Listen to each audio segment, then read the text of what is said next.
இது வந்து ஃபிஷ்டெயில் பாம் சொல்லுவாங்க இந்த மரத்தை. ஏன் அதை அப்படி சொல்லுவாங்கன்னா, அதனுடைய இலைகள் வந்து மீன் வால் மாதிரி இருக்கும், பிரிஞ்சு பிரிஞ்சு இருக்கும் அதோட இலை பாருங்கள். அதனால் அதுக்கு பேர் ஃபிஷ்டெயில் பாம்னு. இது அதோடைய பூ எப்படி தொங்குது பாருங்கள் பெருசாக மரத்துலேருந்து. இதை வந்து கூந்தல் பனைன்னு சொல்லுவாங்க, அப்படி நீளமாக தொங்குறதுனால அந்த பேர்.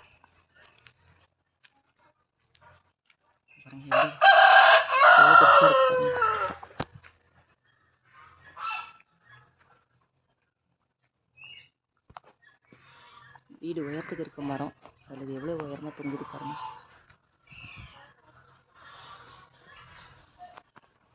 பின்னாடி ஒன்று பச்சையாக இருக்குது, அது இப்போ ஃப்ரெஷ்ஷாக வந்தது. இது கொஞ்சம் பழசு, கலர் மாறி இருக்கு பாருங்க. Royal bomb.